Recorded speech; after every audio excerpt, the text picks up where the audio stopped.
This is Find Your Dream Job, the podcast that helps you get hired, have the career you want, and make a difference in life. I'm your host, Mac Pritchard. I'm also the founder of Mac's List. It's a job board in the Pacific Northwest that helps you find a fulfilling career. Every Wednesday, I talk to a different expert about the tools you need to get the work you want. As an applicant, you may find the hiring process both mysterious and opaque. Former recruiter Claire Martin is here to pull back the curtain and share her hiring secrets. She's the Director of Employer Engagement at Willamette University. Before joining higher education, Claire worked in human resources and helped recruit hundreds of people. She joins us from Salem, Oregon. Well, let's jump right into it. Claire, what are the biggest misconceptions you've seen job seekers have about recruiters? Yes. I have seen in my 10 years on the industry side a few different misconceptions. And, this definitely isn't the case for all recruiters, but I think in general, there is a large misconception that we are not reviewing resumes and that AI has taken over our jobs. And that is simply not the case in reality for majority of recruiters. While we use various tools to aid in our review, we are still individual people who are reviewing individual resumes ourselves. I think there's also a misconception that recruiters may not generally care too much about the experience. And I think it comes from a lot of frustration from the candidates of getting ghosted or just not getting any type of follow up from their process, but a lot of things that go on behind the scenes that can cause some of these various misconceptions. What advice do you have for candidates who haven't heard back and after applying or even interviewing for a job? What do you recommend someone do who finds themselves in that situation? Yeah, definitely follow up. I wouldn't be afraid of following up with your recruiter, especially if you have already gone through an interview and have talked with a specific person from that organization. You should absolutely be receiving some type of follow up from them. And emailing them, reaching out, I think is well within your right as a candidate. If you haven't gone through an interview and are maybe just looking for an update, I also think you should feel free to follow up with them via email. Sometimes reaching out on LinkedIn can be useful. That's also where some ghosting can happen. And it's also because there are many other candidates who may be doing the same thing. And so I think at the end of the day, it's also protecting yourself as a candidate and realizing and acknowledging that you could be doing everything right and still not have your preferred outcome. And so giving yourself some grace for that too. Well, let's talk about hiring and the hiring secrets that you learned as a recruiter. One of the first I know that you encourage candidates to understand is the importance of researching a company. Why do recruiters care about this? Why is it important to an employer that a candidate has researched a company? Yeah, it this may sound very corporate of an answer, but we do generally want to have candidates who are interested in the organization that they are applying to. And being able to answer during an interview, what do you know about us? What are some things you have heard about this company? Having an answer for that can really show your general interest and passion towards that organization and their mission. And it is something that internally, recruiters, team members, leadership of that organization do tend to care about. And being able to align yourself with that organization can go a long way in the interview process. And can recruiters tell if a candidate hasn't done the homework? Yes, we really can, in a similar way that we can tell if you're using ChatGPT for all of your answers. You may be reading directly from our website. You may be reading directly from a prompt. And those are things that maybe internally we wrote. And so we know if you're saying them verbatim back to us in an interview. What we're really looking for is that personal connection that you may have, again, whether it's to the organization and maybe their product itself, or the values and mission that that organization has. I think finding that personal connection is what makes you stand out as a candidate. What is the best way to talk about that personal connection? What have you seen work in the interviews that you were part of as a recruiter, and as you, what's been effective, Claire? Yeah. Finding anything that you may have in common with that company, even if it doesn't seem clear or obvious. For example, there are many candidates who go into the tech industry that may not have a technical background, but they feel very passionate about the values that that company may have, the uh, overarching mission statement that they may have, and aligning yourself to that, even though it's not direct to the tech industry per se, is still aligning yourself with that organization and adds that personal connection when you're discussing it with a recruiter. And to do this research, you really have to be selective about the companies that you're where you're applying, don't you? You do, and the research doesn't need to be extensive, but getting the baseline of what this organization does, who their audience is, how they have been able to get to where they are. Those are some simple things that you are typically able to find on their general company page, especially on their careers page. Most companies these days have a dedicated website that explains all of these things for them as an organization.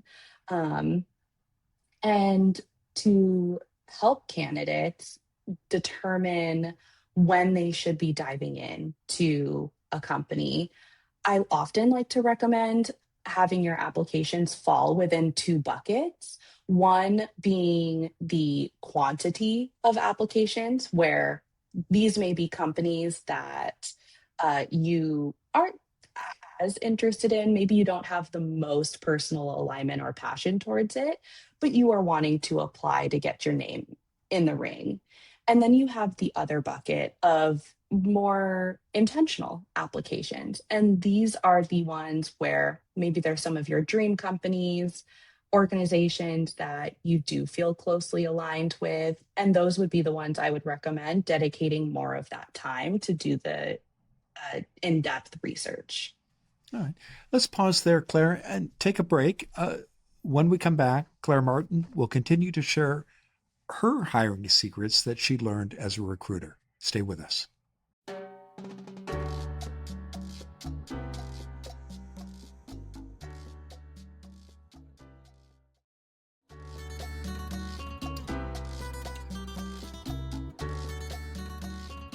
We're back in the Max List studio. I'm talking with Claire Martin. She's the Director of Employer Engagement at Willamette University. Before joining higher education, Claire worked in human resources and helped recruit hundreds of people. She joins us from Salem, Oregon. Now, Claire, before the break, we were talking about the hiring secrets you learned as a recruiter before you joined higher education.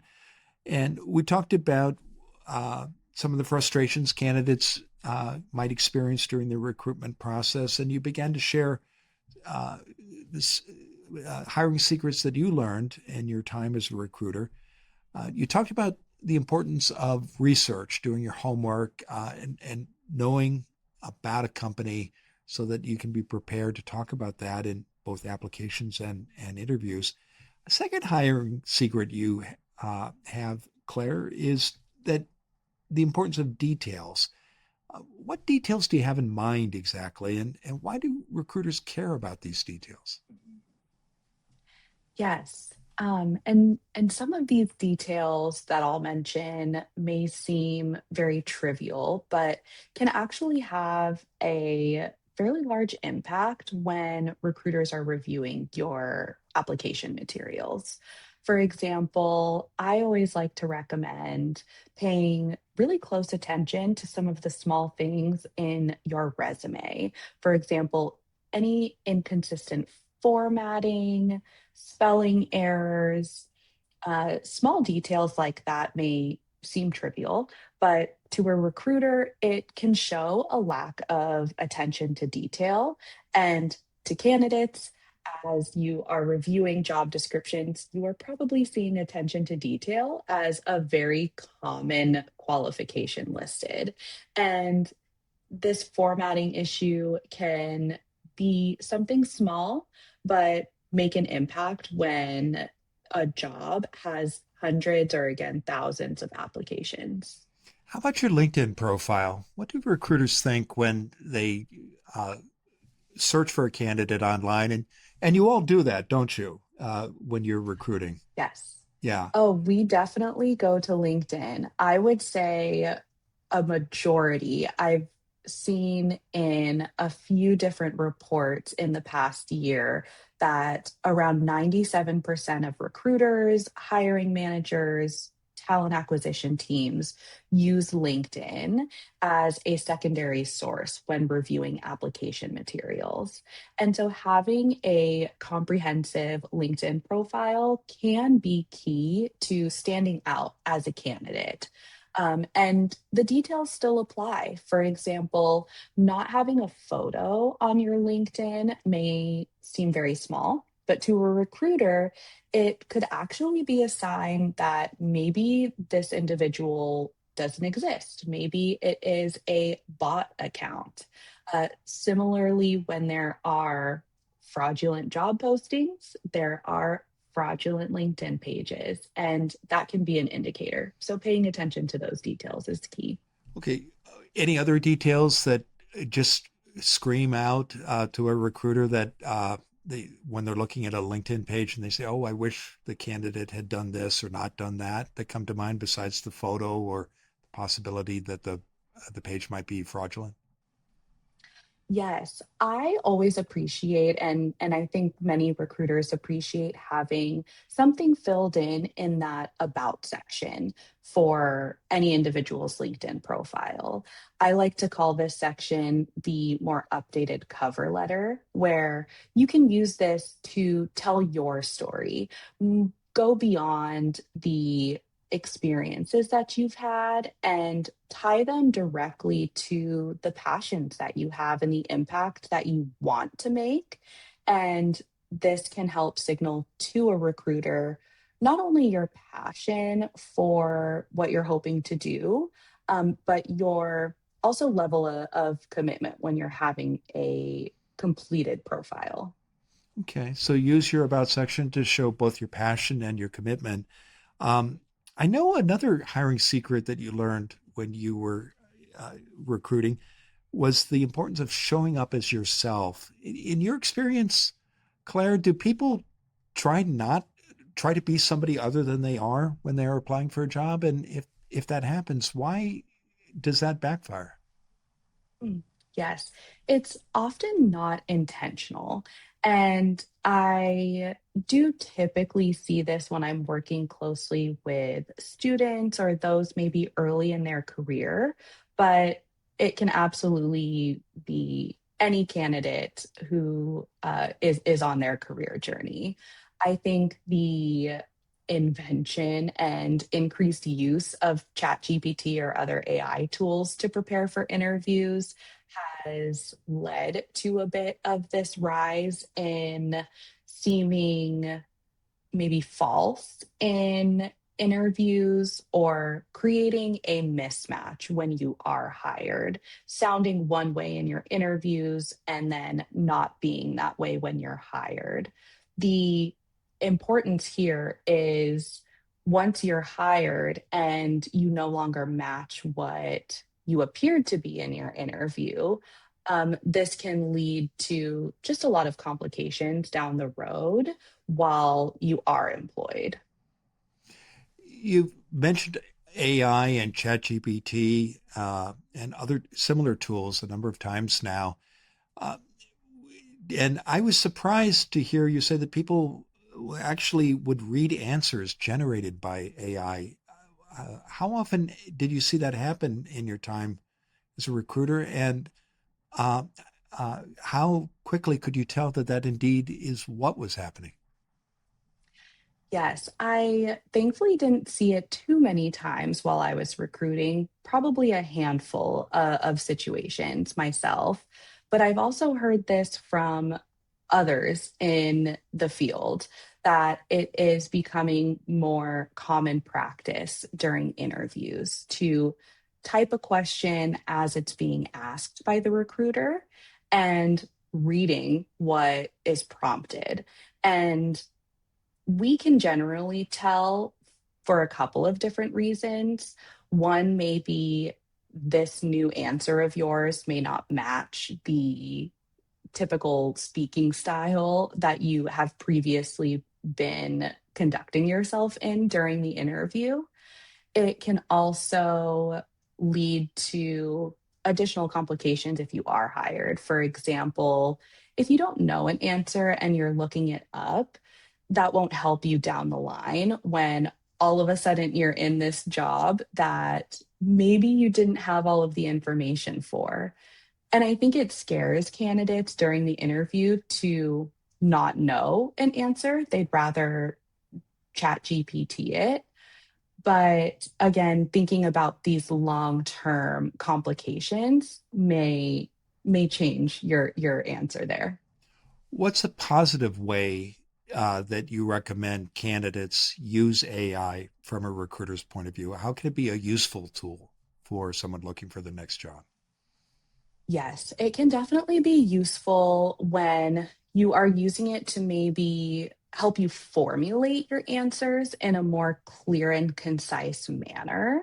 For example, I really love when candidates use this as a prompt in ChatGPT of putting in a situation or experience they had and using ChatGPT to format it in the STAR format, which is a great format to use when you're interviewing. And it gives a clear start and finish. And using it in that way can be really helpful to give yourself a clear and concise way of answering a question while still using your own experiences to guide that answer. Well, it's been a great conversation. Claire, now tell us what's next for you. Yes, well, I'm excited to continue building relationships with local employers to engage with our students at Willamette University, getting various organizations and nonprofits connected with our students to really help both sides achieve our goals, particularly within our local community that we are all living in.